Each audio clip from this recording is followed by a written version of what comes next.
Ah, the American dream. It's also become the collective dream of the collective West. Owning your own home with a white picket fence, being at the top of your dream career and buying an expensive gold watch to prove it, finding the perfect guy or girl to settle down with, maybe kids, maybe not. It doesn't matter as long as you're happy, right?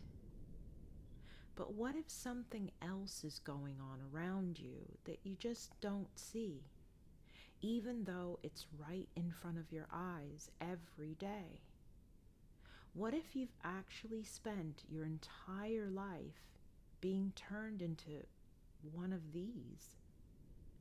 What if you've been taught that the bad people in your life act like this guy, when in reality, they act like this guy? Some of the best logos are simple yet clever. Take a look at these logos.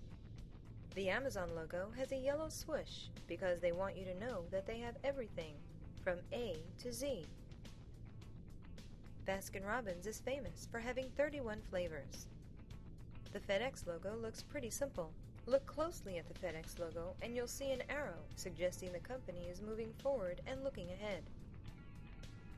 And in the center of the Tostitos logo is a picture of two people enjoying a bowl of chips. Solidify your brand. To be more memorable. And to instill trust and appear bigger and well established. The products and services we depend on from day to day, the signs and symbols we recognize, know, and trust. They shepherd us into buying what they have to sell through advertisements, celebrity testimonials, subliminal messaging, and a lot of repetition. But exactly who are we trusting? And should we trust them? We see logos all over the place, and sometimes we just feel, oh, they've just designed something fun so they can be identified very easily. But we're all starting to realise that all symbols have meanings, and some have more deeper meanings than others. Trust is key. Once a corporation brand becomes a household name, they know they've got you. True. I'm a professional graphic designer and spent most of my professional life, at quite a low level, mainly doing kind of literature, books, printed material, not so much on the branding side. Right. Once you go up the ladder, you realize that essentially the bigger the companies, the less chance, obviously, that you're going to get that job. And these jobs go to very particular agencies who are essentially part of the club. So, learning to read, logo symbology. Yeah. As Confucius said, signs and symbols rule the world, not the words nor laws. So obviously these things are quite important, and they're a very good way of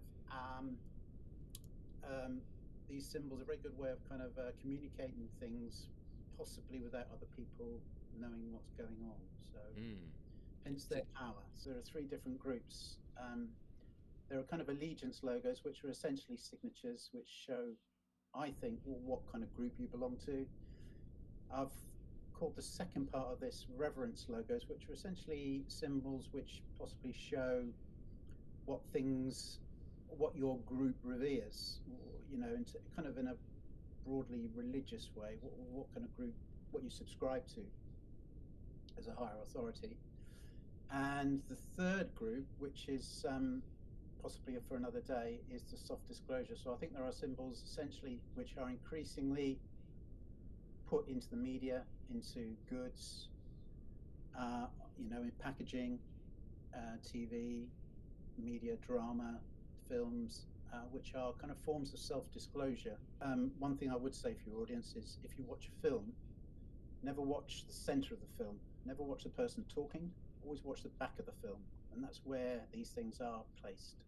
So a clock, things on the walls, the things that are there, but because you're in terms of the film, watching the main action, you're always listening and looking at the main characters. That's not where these things are put. They tell you to your face what they're all about because they're not afraid of you, and they know you'll miss the message anyway. They know that even once you know how wicked they are, you'll still idolize them like a victim of Stockholm Syndrome. These wealthy and powerful corporations that everyone is always complaining about become wealthy and powerful through extraction of public labor and financial resources. They can extract these resources because we trust them, their products, and their services. They have also secured a monopoly on most products and services because they're excellent at driving the little guy out of the market through exploiting the human aversion to inconvenience and through our love of cheap products. Once again, they gained our support and trust by shepherding us away from their smaller Main Street competitors and into their corporate megastores through convenience and pricing. They trick the public into making sure that they are the only game in town. So one day, when the megastore is the only store left to shop at and work for, and the little guy goes broke, we can blame ourselves.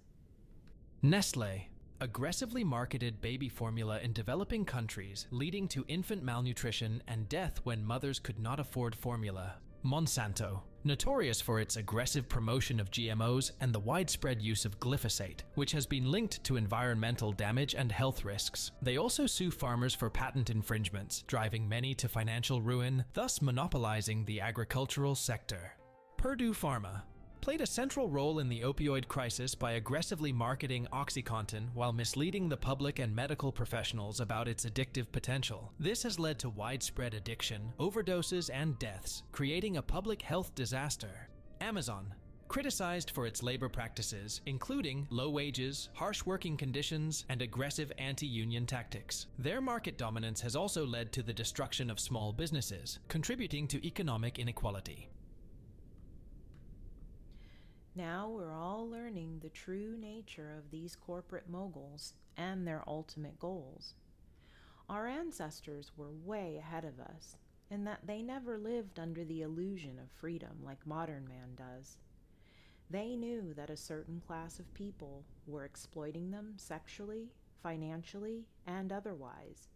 They knew that the so-called elite were dictating the course of their destinies because monarchs, feudal lords, and overseers used to be much more obvious and brutal in their control tactics. Now they hide behind colorful corporate logos, influencers, funny commercials, and friendly faces behind desks and service counters. It's easier to mentally manipulate billions of people than it is to beat them with sticks. You do know you're being mentally and emotionally manipulated, right? Or maybe you're still looking for the wolf and ignoring the shepherd.